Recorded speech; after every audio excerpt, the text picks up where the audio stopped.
Bismillahirrahmanirrahim.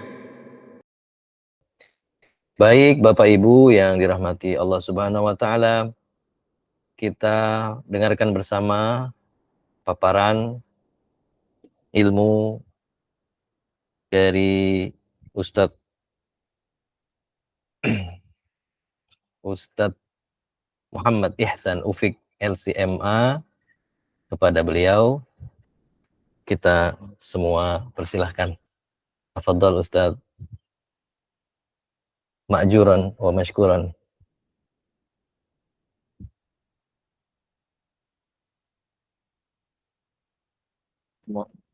Assalamualaikum warahmatullahi wabarakatuh.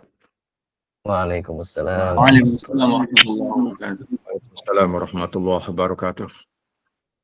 Alhamdulillah wassalatu wassalamu ala Rasulillah wa ala alihi wa sahbihi wa man walah. Rabbi shrah li sadri wa yassir li amri wahlul 'uqdatam min lisani yafqahu qawli. Allahumma anfa'na bima 'allamtana wa 'allimna ma yanfa'una. Allahumma ja'alna min ahli al-ilmi wa ahli al-khairi wa la taj'alna wa iyyahum min ahli syarri wad dhairi. Amma ba'du. Yang saya muliakan para pengurus bimbingan belajar baca Al-Quran metode saya lupa, terlalu banyak metode jadi metode apa itu, jadi lupa. Metode Ali, saking groginya ini ada Ustadz Abu Tawaim ya. Metode Ali ya. Yang saya muliakan Ustadz Tri Wahyono dan Tri Yudi. Itu juga lupa juga saya itu. Lupa Yudi. Iya, kurang lebih seperti itu lah ya. Terlalu banyak pikiran di sini itu jadi ikut tercampur gitu. Dan begitu juga para asatidzah yang dimuliakan semuanya, alhamdulillah kita bisa beramah tamah berjumpa meskipun kita jauh ya, jauh di mata tapi dekat di hati. Ya, kita satu satu tujuan, satu niat insyaallah di dalam memuliakan Al-Qur'an dan mendakwakan Al-Qur'an. Dan di sini wah masih sore ya, di sini jam 4 ya, di sana sudah malam ya. Semoga ini tidak menjadi penghalang bagi kehikmatan acara kita di sore hari ini. Para asatidz yang dimuliakan Allah Subhanahu wa taala, ketika kita ingin mempelajari ya atau mengkaji ilmu tajwid dari sudut pandang sejarah ya, sementara sejarah itu berisi tentang data-data yang memang itu ruwet ya. Apalagi namanya orang Arab, itu mirip-mirip itu. Muhammad, Ahmad, Abu Muhammad. Itu pusing gitu. Saya sendiri termasuk orang yang mumet kalau diajak berbicara tentang sejarah. Sehingga materi tentang sejarah ilmu tajwid ini kiranya tidak akan saya kupas mendetail dalam ya, di mana saya prediksikan ketika saya berbicara data lebih dalam itu nanti setelah kajian itu data yang saya sebutkan tadi itu karena berisi tentang nama orang, tahun, kejadian dan lain-lainnya ya. Dan itu butuh satu kelas tersendiri di kelas sejarah. Namun sejarah ilmu tajwid ini sangat relevan sekali jika konteksnya menjadi kajian motivasi ya, kajian bukti sebagai wujud cinta kita kepada ilmu Al-Qur'an, khususnya ilmu tajwid. Nah, itu goal yang ingin kita dapatkan di kelas hari ini. Dan insya Allah saya tidak akan berbicara terlalu mendalam, enggak ya. Karena saya sendiri pun kalau mau bicara lebih dalam pun saya juga akan bingung sendiri gitu loh. Sehingga kita akan renyah, kajian kita akan santai, penuh dengan kehikmatan, saling sapa dan saling bertanya satu sama lain. Dan saya sangat memprioritaskan sebuah kajian dalam satu majelis itu saya lebih suka banyak interaksi tanya jawabnya daripada ustadznya ngomong sendiri, yang dimana yang ustadznya itu tambah alim gitu. Yang tambah alim itu ya ustadznya, soalnya kan dikasih materi dia belajar ya kan. Yang lainnya menyimak. Oh iya. Habis itu ya ada yang nyambungnya 20%, ada yang 50%, yang jelas nyambung 100% kayaknya nggak mungkin deh kayaknya. Karena nanti setelah kelas ini masuk ke keluarga, ada ini urusan, itu urusan banyak banget itu, ya. Sehingga saya berharap semuanya yang ada di sini masuk kelas ini semoga tidak menjadi tambah ruwetnya urusan hidup ini ya. Itu harapan saya. Sehingga kita santai, kita senyum, tertawa, ya dan seterusnya. Itu yang saya inginkan di setiap kelas saya itu saya sampaikan. Jadi masuk kelas itu dengan happy, ya. Bukan tadinya itu, waduh, ini utang belum lunas, ini tadi ada debt collector masuk sini, ada kelas lagi, aduh, kayaknya nggak fokus. Enggak, kita masuk kelas tambah happy, lupakan dulu urusan dunia. Yang tadinya tengkar sama istrinya, misalnya ini, insya Allah enggak, insya Allah. Yang tadinya urusan warisan ribet tengkar satu, aduh, ya itulah dunia, ya tidak ada habisnya gitu ya. Sehingga kita masuk di kelas ini betul-betul sebagaimana yang disampaikan baginda Nabi Shallallahu Alaihi Wasallam, idza marartum bi riyadil jannah farta'u. Wa ma riyadul jannah ya Rasulullah? Hilakul dzikr. Ya. Jadi masuk di majelis taklim itu happy. Farta'u. Farta'u itu apa? Yang happy dong. Ya, yang happy, yang senang ya. Jangan masuk kelas, aduh Ustaz ini lagi. Waduh. Kalau sudah masuk satu kelas, baru saja nongol lihat mukanya itu. Ustaz ini lagi. Ya udah deh, daripada nanti nggak dapat absensi ya nggak apa-apa absen lah. Wah, itu nyuwun sewu itu adalah menghadiri kajian-kajian yang ya insya Allah semoga dapat berkahnya ya. Tapi sangat rugi sekali kajian yang seperti itu. Sehingga pertama-tama saya ajak diri saya sendiri dan teman-teman saya semuanya, para asatid, kita happy dulu ya. Makanya ini meskipun wajah-wajah yang gembira kayak gini, senyum-senyum kayak gini, jangan dikira nggak ada masalah. Keluar kelas, assalamualaikum, masuk ke masalah ini, aduh pusing, yang mobil rusak, yang ini, aduh. Tapi saya ingin memaksimalkan diri saya supaya terlihat riang gembira di hadapan orang, seakan-akan tidak ada masalah, gitu ya. Begitu juga sampai semua yang ada di sini, ya, yang tadinya itu sumpek urusan ini itu, dengan melihat wajah tutor yang sumni kayak gitu, jadi happy juga gitu dah. Ya, itu adalah modal dasar di setiap kita mengaji. Ya, sehingga mohon izin kepada moderator, nanti kajian saya nggak akan lama-lama, enggak, ya, karena saya paham ya kajian terlalu lama materinya akan hilang semua gitu ya. Sehingga insya Allah akan ringkas, namun kita ingin belajar dari situ. Ada beberapa peristiwa yang kita ingin ketahui secara ringkas, ya, di mana peristiwa itu semoga kita jadikan satu bukti bahwasanya kita itu mencintai Al-Quran. Orang yang mencintai sesuatu tidak mungkin ya hakiki. Orang yang mencintai sesuatu secara hakiki, bukan cinta monyet. Orang yang mencintai sesuatu secara hakiki, maka dia akan mengupas tuntas dari segala aspek dan hal yang terkait hal tersebut. Gitu ya, itu yang kalau cinta hakiki. Dan ini adalah wujud cinta hakiki kita kepada ilmu tajwid, di mana kita ingin mengenal. Yang saya rasa di sini para asatid semua ya, beberapa peristiwa atau hal yang ingin saya sampaikan akan itu aja sebetulnya. Ilmu tajwid itu nggak jauh-jauh dari apa yang Saman fahami. Tapi sekali lagi kelas ini dalam rangka fadzakir fa inna dzikra tanfa'ul mu'minin. Para asatid yang dimuliakan Allah Subhanahu wa taala, ini waktunya kira-kira insyaallah saya akan setengah jam aja deh insyaallah ya, enggak lama-lama ya, supaya tidak ada muncul perasaan ini Ustaz kajiannya sejarah lama banget ini enggak selesai-selesai. Oke, para asatid yang dimuliakan Allah Subhanahu wa taala, membicarakan ilmu tajwid ya, sangat erat kaitannya dengan yang namanya faktor bahasa ya. Karena tajwid itu adalah bahasa itu sendiri. Bagaimana Al-Quran terbaca dengan baik, kan begitu ya. Kalau saya mulai dari poin nomor satu, bahwasanya tajwid itu sendiri sudah diwanti-wanti atau sudah diingatkan oleh Al-Quran.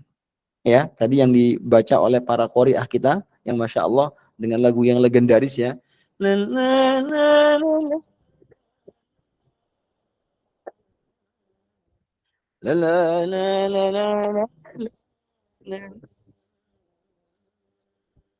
Masya Allah, lagunya sangat menyentuh kalbu. Ya, Masya Allah. Sehingga saya berikan apresiasi saya sebaik mungkin. Belum lagi tajwidnya, Masya Allah. Jelas banget. Ya, luar biasa. Ya, bagus sekali.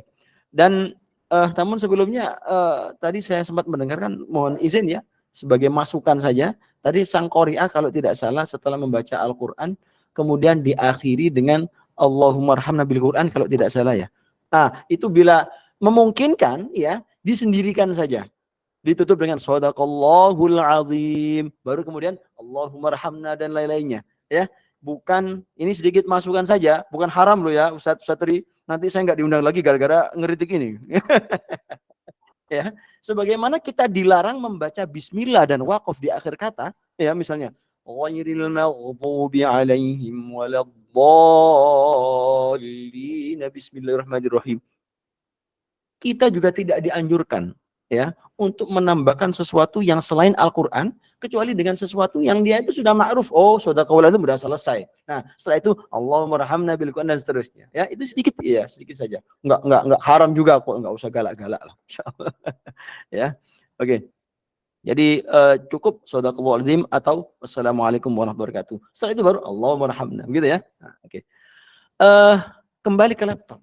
Ketika kita mempelajari atau mengupas sejarah ilmu tajwid, tentu ya, karena tajwid itu kaitannya dengan Al-Quran, maka Al-Quran itu sendiri sudah menyinggung tentang pentingnya ilmu tajwid. Dimulai dari Al-Quran nomor 1, ya, dimana tadi dibacakan oleh sang qari'ah, hafizahullah ta'ala, warattilil Qur'ana tartila. Ya, buat yang lain, qara'nahu fattabi' Qur'anah. Zaman-zaman di mana Al-Quran disampaikan kepada Nabi SAW dan Nabi diinstruksikan supaya kalau ngaji ya ikuti instruksi malaikat Jibril yang diberikan dari Allah Subhanahu Wa Taala, yaitu mengikuti bacaan Jibril. Ya, nah mengikuti bacaan Jibril ini bukan bermakna Nabi nggak bisa ya. Lalu pas Jibril ajarin terus Jibril membenarkan tajwidnya, bukan. Karena bilisanin arabiyyin mubin ya, malaikat Jibril itu hanya mentalkin teksnya saja, bunyinya saja, bukan tajwidnya. Sehingga di zaman talaki Al-Qur'an atau tajwid, Nabi tidak ada masalah dengan tajwid ya. Nabi sendirinya orang Arab, jadi cara penyampaiannya itu sudah bertajwid tanpa ada ilmu tajwid. Ya, sehingga saya pastikan di zaman Nabi, di zaman sahabat nggak ada ilmu tajwid itu. Orang Arabnya sendiri udah pinter bilang tajwid ya. Bahkan justru ya ucapan-ucapan keseharian mereka ya, orang Arab di zaman Nabi SAW, baik itu di syair ya atau muhadatsah yaumiyah ya, itu sudah bertajwid itu. Seperti mad, seperti gunnah ya, kemudian imalah, dan istilah-istilah tajwid yang kita kenal itu sudah bertajwid tanpa perlu diajarin Nabi SAW.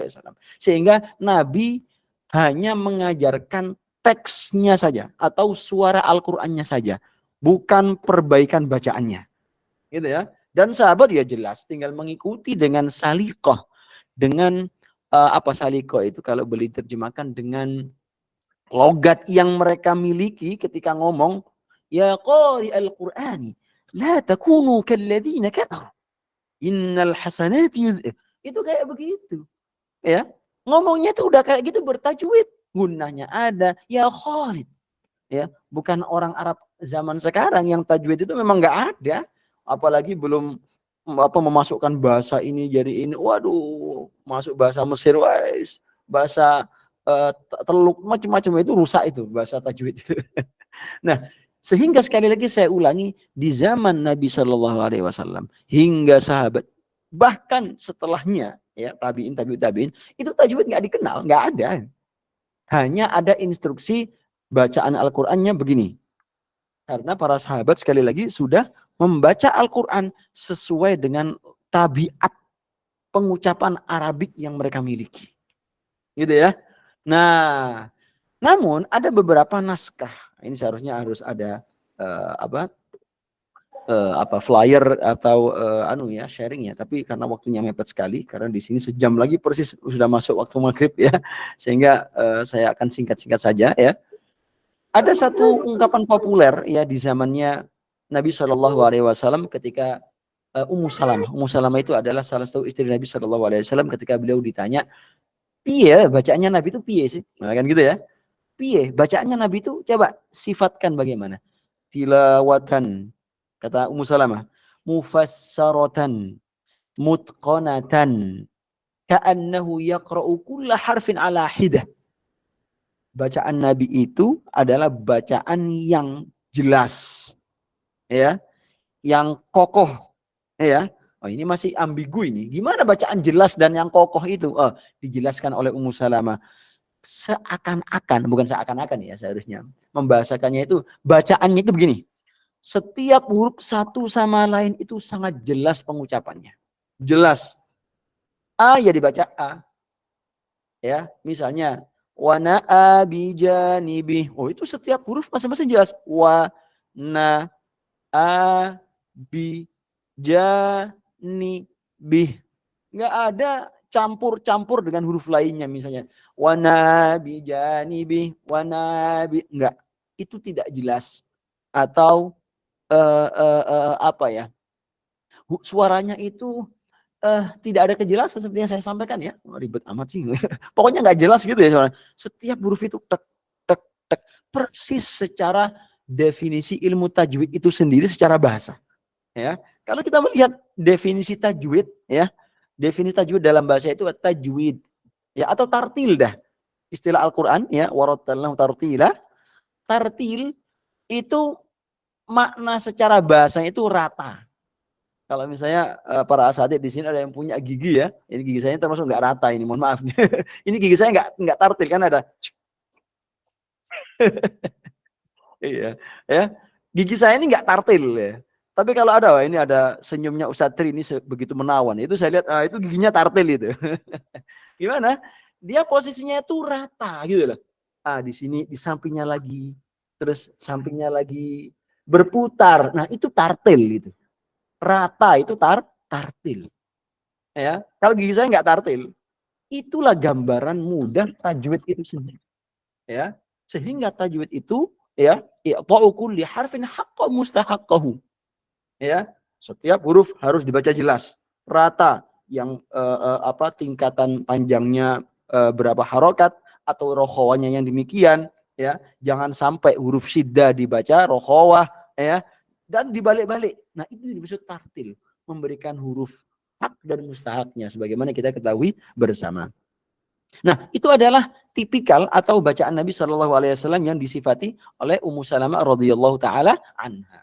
Oke, masuk ke zamannya sahabat ya. Tadi udah di zaman kenabian ya, Nabi wafat dan seterusnya. Ibnu Mas'ud Sayyidina Ibnu Mas'ud ya, di mana Ibnu Mas'ud ini salah satu sahabat yang direkomendasikan Nabi Shallallahu Alaihi Wasallam untuk diambil ilmu Al-Qur'annya.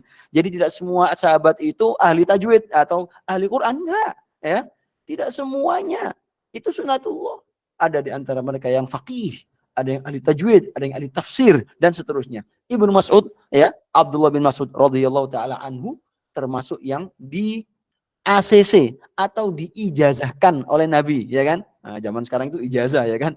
Kalau di zaman Nabi ya itu tadi ya, Iqra'ul Qur'an khudul Qur'an an arba'ah, itu ijazah ya.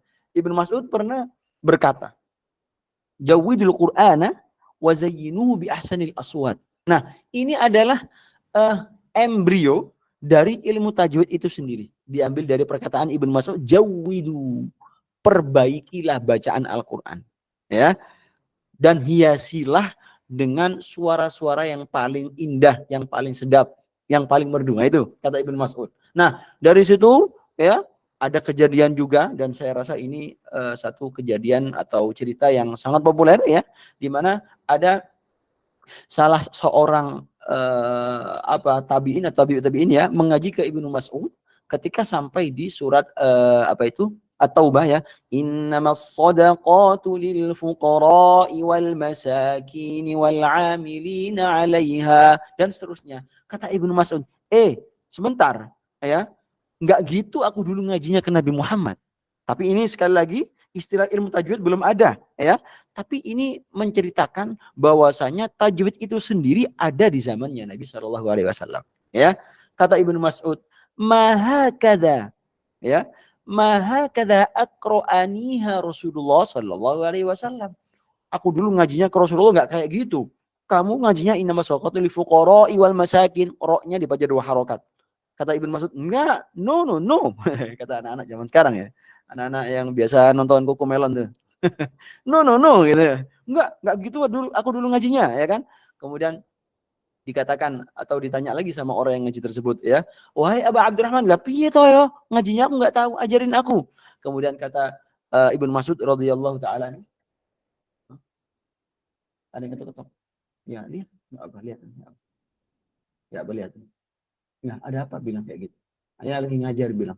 Ayo, sini. Ya, sebentar ya, mohon izin.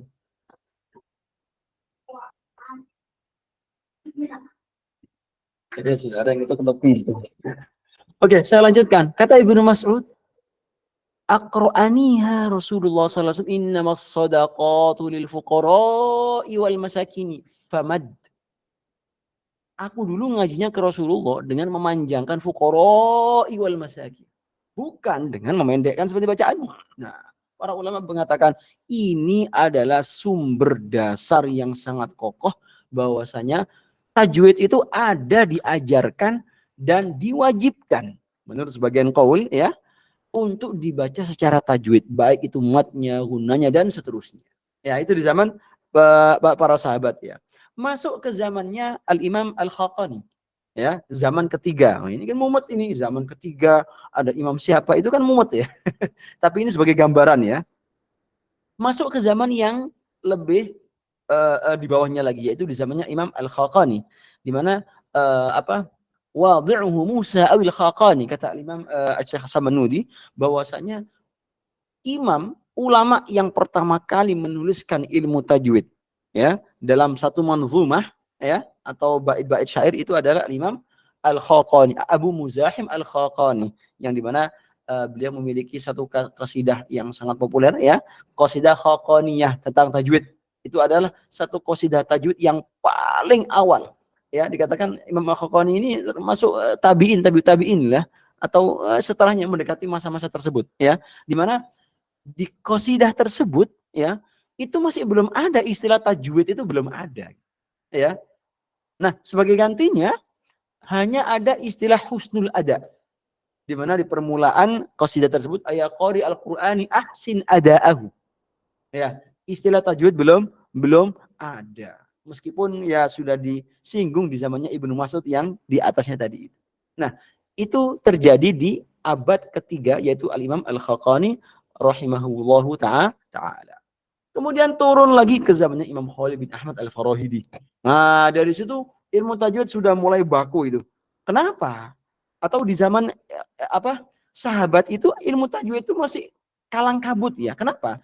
Karena di zaman tersebut para sahabat itu masih sibuk menyebarkan Al-Qur'an, masih berjihad, masih berperang, ya, meluaskan syiar-syiar Islam. Jadi ilmu tajwid itu belum terkokohkan, ya, belum ada pembahasan-pembahasan kayak ilmu mat, guna, belum ada, ya. Namun ketika Islam sudah tersebar secara merata ke negeri-negeri di samping ke Kufa, ke Irak, ya kan, kemudian ke Syam, ada yang ke Makkah, kemudian seterusnya, baru mulailah di situ muncul madrasah-madrasah, ya. Islam sudah mulai sudah mulai kokoh di situ, ya. Dakwah Islam sudah diterima masyarakat, muncullah madrasah-madrasah atau sekolah-sekolah, atau apa istilahnya itu, rumus-rumus, ya. Pusat, kalau bahasa itu markas, ya kan, markas tajwid atau markas qiraat. Di Kufah ada markas Kufah, kemudian di Syam markas Syam, di Madinah ada markas, dan seterusnya. Itu yang terjadi. Nah, di situ mulai muncul istilah ilmu tajwid, gitu, ya. Masuk lagi ke zaman berikutnya Imam Khalid bin Ahmad Al-Farahidi, di mana beliau itu adalah bapaknya nahwu, ya, termasuk bapaknya ilmu arud, ya kan, termasuk juga bapaknya ilmu tajwid itu Al-Khalil bin Ahmad Al-Farahidi, ya, di mana dari situ beliau memiliki kitab namanya Al-Ain. Kitab namanya Al-Ain, di mana di situ beliau membahas tentang karakteristik huruf-huruf hijaiyah. Nah, itu mulai dijelaskan oleh Imam Khalil bin Ahmad makharijul huruf, di mana beliau menjelaskan misalnya huruf hamzah, ya. Silakan dilihat, ini kitab yang sangat luar biasa banget, ya. Termasuk kitab pertama kali tentang ilmu tajwid, di mana di situ beliau menjelaskan hamzah, kitab Al-Ain Khalil bin Ahmad Al-Farahidi, paling 4 halaman atau 3 halaman, enggak banyak kok, ya. 6 halaman selesai hatam, ya. Hamzah misalnya. Oh, hamzah itu artinya secara bahasa itu adalah begini begini begini. Al-hamzah itu bisik-bisik, ya, misalnya, ya. Kalau tidak salah ingat saya itu, ya. Kemudian baun itu ada artinya itu. Baun artinya begini, ya. Kemudian taun, oh, taun itu artinya begini.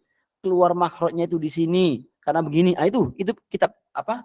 Al-Ain yang dimiliki oleh Khalil bin Ahmad Al-Farahidi, di mana pembahasannya sudah mulai modern, ya, menjelaskan makhraj, makna huruf dan seterusnya. Kemudian masuk ada yang namanya Imam Abu Ubaid Al-Qasim bin As-Salam bin Salam. Gimana ini? Ngapal namanya? Al-Imam Abu Ubaid Al-Qasim bin As-Salam, dikatakan beliau adalah pencetus ilmu tajwid juga di zaman, ya, mendekati zamannya Khalil bin Ahmad, penyempurna, ya. Namun dikatakan para ulama beliau adalah pencetus ilmu qiraat, maksudnya yang mendokumentasikan ilmu qiraat, ya. Itu namanya Al-Imam Abu Ubaid Al-Qasim bin As-Salam. Masuk ke abad berikutnya, abad yang keempat, ada Al-Imam Abu Bakar Ibn Mujahid, ya, yang saya rasa ini sangat populer sekali dia. Iya, yang dimana Abu Bakar Ibn Mujahid memiliki kitab yang namanya As-Sab'ah, ya, kitab namanya As-Sab'ah. Di situ beliau juga menyinggung ilmu tajwid dan mulai terdokumentasikan ilmu qiraat, ya, karena sebelumnya itu ilmu qiraat masih belum kacau balau, ya, termasuk ilmu tajwid diajarkan secara serempak, ya, dan bingung awam di zamannya Ibnu Mujahid itu, ya. Misalnya nih, ya, jadi para ulama zaman dahulu, zaman sahabat, zaman Nabi, sahabat, tabi'in, tabi'ut tabi'in, hingga ke bawahnya itu menyampaikan ilmu qiraat, cara pengajarannya itu apa, ya, sekaligus. Misalnya begini, misalnya aja, ya, misalnya saja, qalu arji'hu, disampaikan semua itu. Arji'hu, ada yang kayak gitu, ada arjih, ada arjihi, ada arjihi, ada arjihi, itu disampaikan semuanya tanpa ada penyebutan gimana-gimananya. Lah yang orang awam, ya, baru masuk Islam di zaman dahulu, disuruh belajar arjihi, hu, hahi, mumet, ya. Mumet, ya. Mumet, ya. Sehingga di zamannya Imam Ibnu Al-Mujahid, ya, itu ditunjuklah a'immah qiraat. Nah, ini masuk ke ilmu qiraat, ya. Karena ilmu tajwid itu kaitannya sangat erat sekali dengan ilmu qiraat, sehingga tidak bisa jauh-jauh darinya, gitu, ya. Nah, ditunjuklah nama a'immah, ya, di zaman sebelumnya, ya, di mana itu kita kenal dengan zaman keemasan masih anak a'immah qiraat, di mana zamannya Imam Asim, Imam Hafiz, Imam Syu'bah, Imam Hamzah, dan seterusnya a'immah qiraat asyarah, ya, itu ditunjuk, ya, oleh Al-Imam Abu Bakar Ibn Mujahid di kitab As-Sab'ah. Terdapat 7 orang di mana kita kenal dengan qiraah Sab'ah, ya. Yaitu ada Imam Nafi', ada Imam Ibnu Katsir, ada Imam Abu Amr Al-Basri, ada Imam Ibnu Amir, ada Imam Asim, ada Imam Hamzah, ada Imam Al-Kisai. Itu ngapalnya susah itu kan, nggak terbiasa. Ya, dan ditunjuklah oleh Imam Ibnu Mujahid bahwasanya 7 orang ini yang saya dokumentasikan kepakarannya dalam ilmu tajwid dan juga ilmu qiraat. Ya, beliau dokumentasikan di ilmu atau di kitab As-Sab'ah namanya, ya.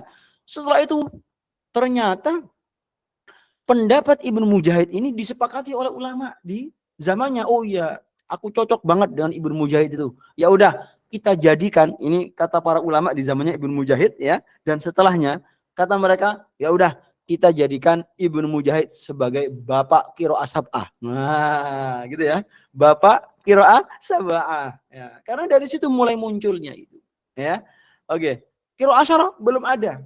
Belum ada. Turun lagi ke abad yang kelima. Ada Al-Imam Abu Amr Ad-Dani. Wah, ini juga lebih komplit lagi ini ya. Abu Amr Ad-Dani pengarang kitab At-Taisir. Di mana At-Taisir itu adalah embrionya apa? Kitab Matan Asy-Syatibiyah yang kita kenal saat ini, yang torik bacaan kita adalah torik Syatibiyah, itu adalah manzumah bait-bait syair yang jumlahnya 1137-an ya 73. Itu embrionya kitab At-Taisir karangan Abu Amr Ad-Dani. Di zaman Abu Amr Ad-Dani abad kelima, lebih komplit lagi itu ilmu Al-Quran itu, ya, didokumentasikan oleh Al-Imam Abu Amr Ad-Dani, ya, segala ilmu Al-Quran beliau punya kitabnya, masya Allah. Jadi pecinta Al-Quran kalau nggak kenal Abu Amr Ad-Dani, saya katakan dosa besar. Wah, dosa besar ya, bukan bermana dosa besar syar'i ya. Maksudnya kok nggak afdol gitu loh. Wih, ini ngaji Al-Quran, ngaji tajwid, nggak kenal Abu Amr Ad-Dani. Nah, di momen yang luar biasa ini, saya mengajak gitu loh. Ayo, semoga kepo dengan Abu Amr Ad-Dani. Wah, gitu seharusnya. Ya, jadi tidak sekedar, oh ada toh ya namanya Abu Amr Ad-Dani. Habis itu selesai, goodbye. Enggak, saya ingin sampean semua kepo. Harus kepo ya. Kepo itu adalah ajaran syariat. Tapi bukan keponya mak-mak ya. Kalau mak-mak itu biasanya nyuwun sewu ya. Mak-mak di sini jangan tersinggung ya. Biasanya itu kepo-kepo gosip-gosip artis, nauzubillah.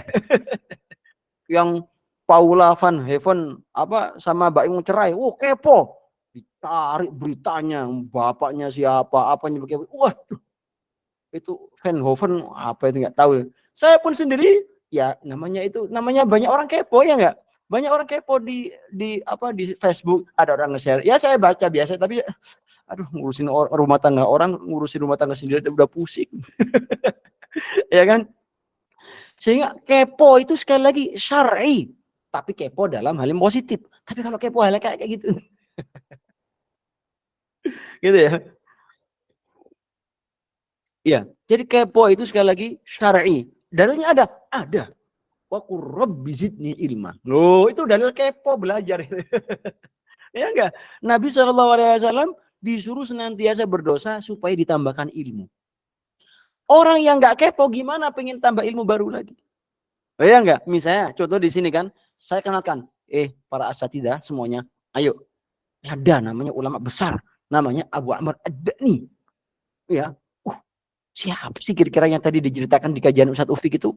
Kepo saya, googling nah gitu. Googling dong ya, Abu Amr Ad-Dani. Semua ilmu Al-Quran didokumentasikan oleh beliau. Ilmu qiraat ada kitab At-Taisir. Ya, ilmu tajwid ada yang namanya kitab Al-Itqan wa Tajwid. Ya, kemudian ilmu rasm, ya, Al-Muqni', ilmu dhabt. Masya Allah, di zaman beliau ilmu Al-Quran seluruhnya, ya, bukan ilmu tajwid doang. Ilmu tajwid itu diantaranya aja. Ada ilmu waqaf dan ibtida, ada ilmu rasm, ada ilmu hitung ayat, ada ilmu qiraat, ada ilmu ilmu nahwu, ya, ada ilmu lainnya. Kita masih di mana? Hello. Ilmu itu luas banget ya Allah. Ya Allah, ilmu itu luas banget ya. Itu Abu Amr Ad-Dani. Masuk ke generasi berikutnya ya, di abad ke-6, tadi kelima ya, masuk abad ke-6. Datanglah Al-Imam Al-Qasim bin Firruh Asy-Syatibi, di mana beliau adalah pengarang ilmu tajwid atau ilmu qiraat ya, lebih spesifiknya ilmu tajwid juga beliau kupas, di mana tadi saya sampaikan Al-Imam Asy-Syatibi nama manzumahnya adalah Hirzul Amani wa Wajhut Tahani, di mana embrio manzuma atau bait ini adalah kitabnya Abu Amr Ad-Dani yang tadi itu, didokumentasikan di bait-bait syair, dihafalkan, ya kan, didendangkan, dikaji, ya, termasuk ilmu qiraat ini menjadi fokus saya ya di Markas Qiraat Indonesia. Kita fokus ke ilmu qiraat, tajwid ya ada, tapi kita tidak masuk terlalu dalam, tidak. Jadi ada Imam Asy-Syatibi radhiyallahu taala anhu yang meneruskan sepak terjangnya Imam Abu Amr Ad-Dani. Dia membuat manzumah, ada qiraat, ada tajwidnya juga, ya, ada tajwidnya juga. Kemudian masuk ke abad ke-8 atau 9, datanglah Khatimatul Muhaqqiqin. Ya, Imamu At-Tajwid wal Qiraat fid dunya. Wah, imam tajwid dan qiraatnya sedunia. Orang di muka bumi ini yang membaca Al-Quran, ya, atau saya pastikan tidak ada satupun orang di muka bumi ini yang membaca Al-Quran yang dimana bacaan Al-Qurannya tidak melewati Imam Ibnu Al-Jazari radhiyallahu taala anhu. Semua manusia di muka bumi ini yang membaca Al-Quran pahalanya mengalir ke Imam Ibnu Al-Jazari radhiyallahu taala anhu. Di zamannya Ibnu Al-Jazari, ya, itu sudah mulai berkembang, ya, Al-Quran mulai tersebar di lisan ajam, yang lisan macam-macam lah, ya, sehingga permasalahan ucap itu semakin kompleks juga, sehingga para ulama banyak sekali yang menulis yang namanya tahdzirat, ya, atau tahsinat, mulai muncul istilah tahsin, peringatan dan lain-lainnya, ya. Termasuk di namanya Ibnu Al-Jazari yang populer yaitu pengucapan adh-dhaiyah. Sehingga di Matan Al-Jazariyah beliau sampai memberikan satu bab khusus latihan babul dha wa dhad, ya gitu ya. Wala dhalin atau wala dhalin. Itu ada di antara permasalahan yang muncul terkait permasalahan ilmu tajwid, ya. Ini bangun tidur pengen ikut ngaji.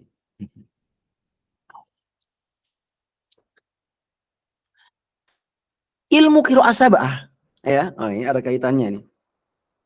Yang di zamannya Imam Ibnu Asy-Syatibi, ini menyebut nama Imam Mumut, ya. Yang dipopulerkan oleh Imam Asy-Syatibi ketika diterima Ibnu Al-Jazari, waduh, kajiannya lebih lengkap lagi, ya. Sehingga di zaman Imam Ibnu Al-Jazari itulah kita mengenal yang namanya qiraah asyarah. Qiraat yang 10. Sementara di zaman sebelumnya Imam Asy-Syatibi hanya 7 aja. Nanti ada yang bertanya, loh, ini kok bisa tadi dari 7 menjadi 10 itu piye tau Ustaz, ya? Apakah ini Quran baru atau gimana? Baru ditemukan di zamannya Imam Asy-Syatibi atau Imam Ibnu Al-Jazari. Jawabannya, qiraat itu, ya, sekali lagi banyak sekali. Namun yang terdokumentasikan di zamannya Abu Amr Ad-Dani dan Imam Asy-Syatibi atau Ibnu Mujahid yang tadi itu hanya 7 aja, ya, yang menjadi prioritas beliau. Tentu memprioritaskan di sini itu ada kriterianya, ya. Nanti ada yang namanya pembahasan al-ikhtiyar, ya. Nanti ini Ustaz Tri, ya, disampaikan juga materi al-ikhtiyar, ya. Itu penting sekali supaya tidak ada pertanyaan, ini Quran kok hanya ada 10 aja. 10 qiraat. Kok ada 7 qiraat aja? Kok bisa kayak gitu? Mana lainnya? Ya, nah itu pembahasan al-ikhtiyar namanya. Itu perlu dikaji dan dikupas sebagai modal kita di dalam memahami Al-Qur'an supaya tidak ada yang mikir macam-macam. Kok ada qiraat 7, ada qiraat 10. Emangnya Quran ini berubah-ubah atau gimana? Nah, ini nih. Ini penyakit ini. Dan ini bisa meragu-ragukan keimanan kita terhadap Al-Qur'an. Belum lagi nanti khilaf tajwidnya, ya kan? Hati-hati yang masih lemah di dalam beragama ketika disuguhkan hal yang kayak begini itu akan lemah gitu, ya, sehingga perlu kita mengkaji. Nanti Ustaz Tri ini tugasnya beliau, ya, dan para asatidz lainnya, ya, mengkaji lebih dalam terkait al-ikhtiyar supaya keimanan kita terhadap kitab Al-Qur'an ini semakin kokoh. Nah, itu dia. Kok ada perubahan-perubahan kayak begitu, ya. Nah, oke. Di zamannya Ibnu Al-Jazari yang tadinya qiraah sab'ah, ya kan, disempurnakan oleh beliau dengan yang namanya qiraah asyarah. Ya, sedikit bocoran nih. Ini insya Allah apa ini? Di Indonesia rata-rata kita memakai mazhab Syafi'i.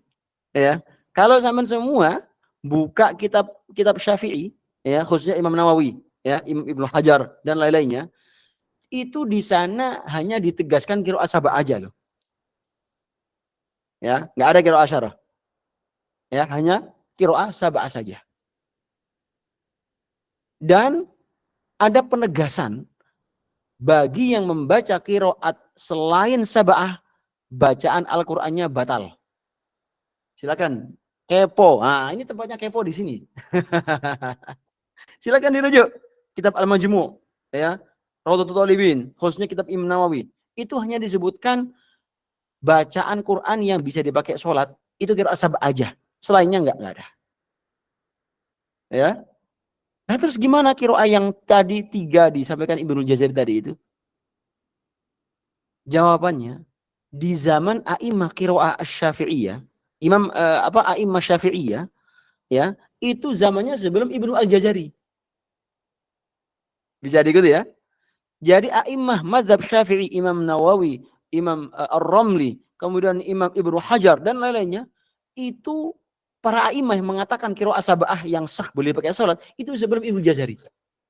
Sehingga sebelum Ibnu Al-Jazari hanya populer qiraah sab'ah saja. Makanya para a'immah Syafi'iyah itu mengatakan yang sah qiraah sab'ah aja loh ya. Selain qiraah sab'ah enggak sah.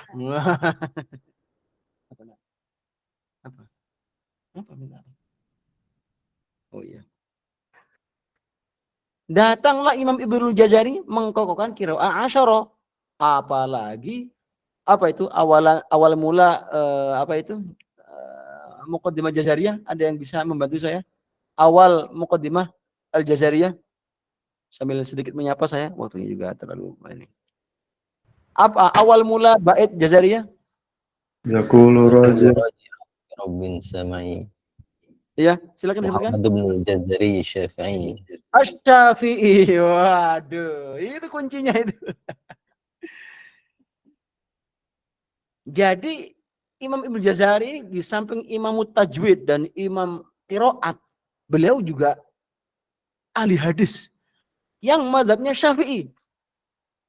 Ya kan? Sehingga di saat kemunculan Imam Ibnu Al-Jazari itulah ilmu qiraat asyarah mulai didokumentasikan, disampaikan oleh imam fikih yang Syafi'i, sehingga para ulama fikih Syafi'i setelah zamannya itu mulai menerima ilmu qiraat asyarah.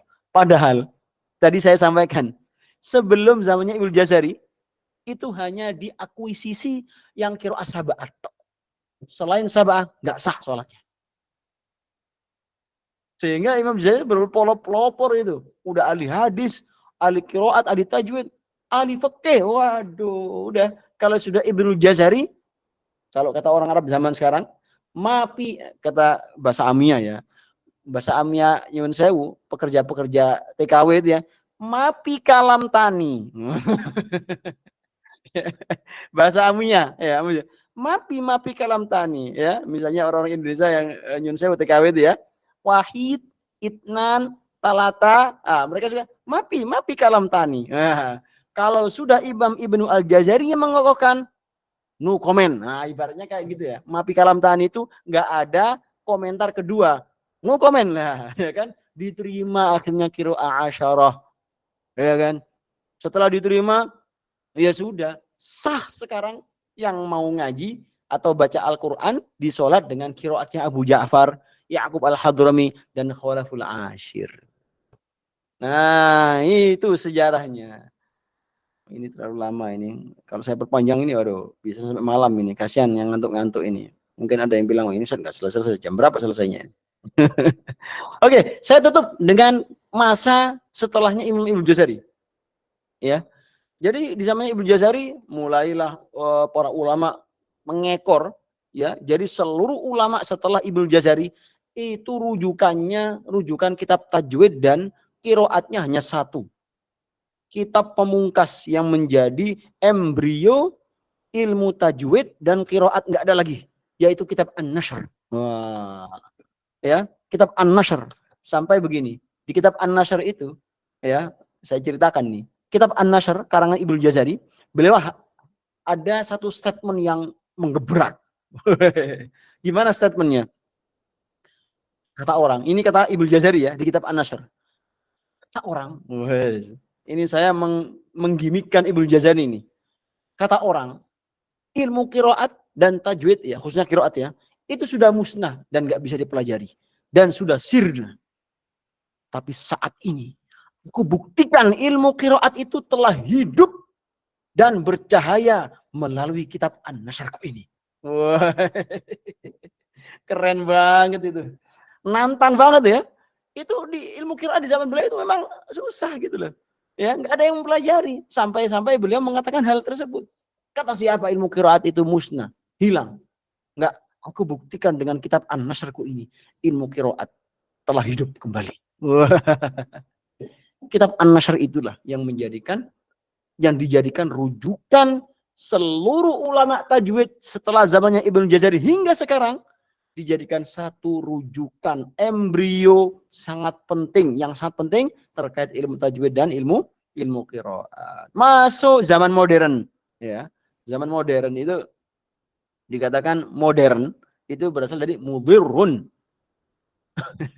Modern itu mudhirrun, membahayakan. Mudhirrun itu doron warna naf'ah itu loh. Zaman yang membahayakan. Satu sisi ya memang ada positifnya, satu sisi memang wah bahaya. Ya, itu ya. Datanglah kajian-kajian ilmu itu sudah lengkap ya. Zaman modern ada kajian tafsir, ada kajian ilmu seni, maqamat, ada ilmu macam-macam ya. Mulailah ilmu tajwid itu dilihat dari kacamata yang lebih luas. Sudah modern ya, sehingga ilmu tajwid dikupas dari kacamata bahasa. Ya. Tajwidnya begini, secara bahasa bagaimana? Di antara ilmu bahasa itu ada ilmu nabr. Ya, ilmu nabr. Ilmu penekanan. Ya, misalnya wa huwa. Apakah orang Arab zaman dahulu mereka kalau membaca wa huwa itu piye? Penekanannya gimana? Wa huwa atau wa huwa? Nah, kan mumet ini. Kalau ilmu ini diterangkan di metode Ali, aduh, not recommended Satri, jangan, nanti bubar semua itu. Faswahanya aja nggak selesai-selesai. Ya kan? Wah, PR-nya berat nih. Tapi ini sekali lagi karena kita materinya sejarah, ya, ini runtutannya. Ilmu tajwid dinilai dari nabr, ilmu bahasa, wa huwa. Dan disimpulkan orang Arab zaman dahulu, ya, ketika melafalkan bahasa, ucapan, nggak ada satupun di antara mereka yang membaca satu kalimat Arab itu dengan menekan huruf terakhir. Dan ini yang menjadi kebiasaan orang Indonesia. Misalnya kayak gini. Inna yawmal fasli kana miqata. Yawma yunfakhu fis suri fatatuna afwaja. Nggak ada orang Arab kayak begitu. Masuk pembahasan ilmu bahasa. Ya, itu yang kelihatan ketawa-ketawa kayaknya kayak begitu ngajinya. Enggak, insyaallah. Ya, jadi menekan itu masuk ilmu bahasa gitu loh. Yang orang Arab zaman dahulu nggak ada kayak gitu. Misalnya, ya Khalid. Mereka kalau wakaf itu turun ke bawah, bukan ya Khalid. Nggak ada. Dan itu mungkin bahasa kita ada yang kayak gitu. Ya, sehingga baca Al-Qur'annya kayak begitu. Sehingga bab ini dijadikan ilmu yang namanya kamaliyat. Kamaliyatul ada, penyempurnaan ada dan fasahah. Nah, itu perkembangannya. Ada kalanya juga ilmu tajwid dinilai dari sudut pandang ilmu suara. Ya, ilmu suara. Di mana dari situ ada istilah makharijul huruf lebih mendalam. Ya. Tadi di zamannya Khalil bin Ahmad Al-Faruq hanya disebutkan secara umum. Contoh nih di zamannya Khalil bin Ahmad ya, bahwasanya huruf kha dan ghain ya, contoh aja nih. Kalau di zamannya Khalil Ahmad Al-Faruq itu keluarnya dari makhraj tenggorokan atas ya. Tenggorokan atas. Kalau di ilmu tajwid tenggorokan bawah. Tsumma li aqsal halqi hamzun ha'u tsumma li wasif anhu adnahu. Ya kan? Kalau di ilmu tajwid makhrajnya ghain dan kha itu adalah tenggorokan paling bawah. Itu dari kacamata tajwid. Kenapa? Karena tajwid itu makharijul huruf tajwid itu mulainya dari perut, itu yang paling atas. Jadi perut itu ibaratnya kalau ini manusia yang berdiri, ilmu tajwid itu menilai makhraj di balik ini. Nah, jadi perut itu atas, ya kan? Halak dibagi menjadi 3. Aqsal halak, hamzah dan ha. Pertengahannya, ya kan? Ada ain ha. Bawahnya lagi, bawah itu tenggorokan, itu ghain dan kha. Ya. Nah, itu jangan mumet itu ya. Tapi kalau bagi manusia normal berdiri, makhrajnya ghain dan kha itu ya paling atas, ini bawah, ini atas. Gitu ya. Khalid bin Ahmad Al-Farahidi ya, itu hanya mengatakan makhrajnya ghain dan kha tenggorokan paling di bagian sini lah udah supaya enggak mumet ya. Bagian sini.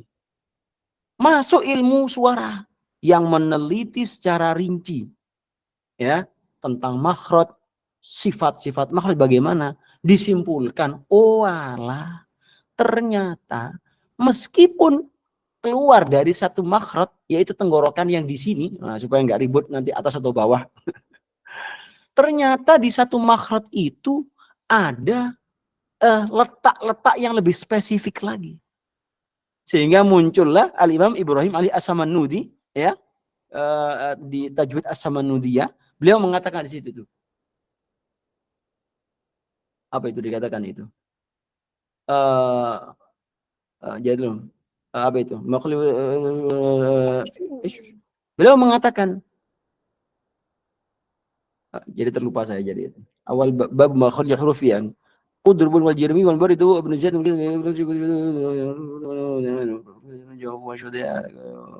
iya wal famu amal kulli dhifna riqlaq mufrad amal jawfu minhu kharuj mudwa wal halqu aqsahu hamzatun faha wal ainu min wasati fal ha'u wal ghainu min adnahu thumma al kha'u. Nah itu ya nyambung hafalannya.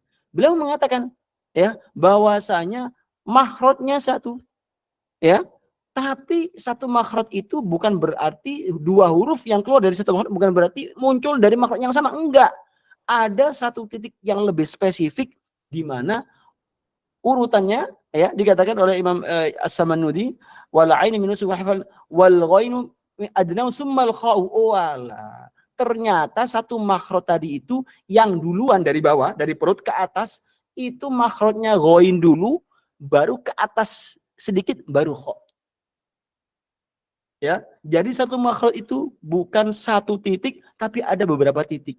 Nah, itu masuk ke pembahasan ilmu suara dan dikembangkan lagi oleh para ulama ilmu tafsir dan lain-lainnya. Dan ini kajiannya akan sangat luas sekali dan nggak akan terdokumentasikan enggak karena masing-masing fan bisa melihat ilmu tajwid dari kacamata masing-masing. Ya, dari kacamata tafsir, dari kacamata ilmu balaghah, dari kacamata nahwu, sharaf itu bisa ada satu kajian, ya. Itu kalau dijadikan daurah, saya setahun insyaallah siap insyaallah, materinya ada insyaallah. Ya, barangkali itu yang ingin saya sampaikan ya. Ada waktu kira-kira beberapa menit ya. Tadinya ingin saya berhenti 30 menit saja tadi itu, kok molornya 20 menit ya. Karena kalau saya ngomong lupa daratan gitu sehingga mohon maaf kepada moderator Ustadz Agus Aulia El-Lutfi yang saya muliakan. Demikian dari saya ya, semoga bisa menjadikan rasa kepo yang semakin tinggi. Nah, itu harapan saya. Ya, ketika mereka ceramah ini kajian ini enggak, saya ingin hasilnya semakin kepo. Nah, itu yang goal yang ingin saya sampaikan. Jadi tidak mencukupkan dari apa yang saya sampaikan. Saya kembalikan ke Ustadz Agus Aulia Al-Lutfi, jazakumullahu khairan wa jazakumullahu khairan.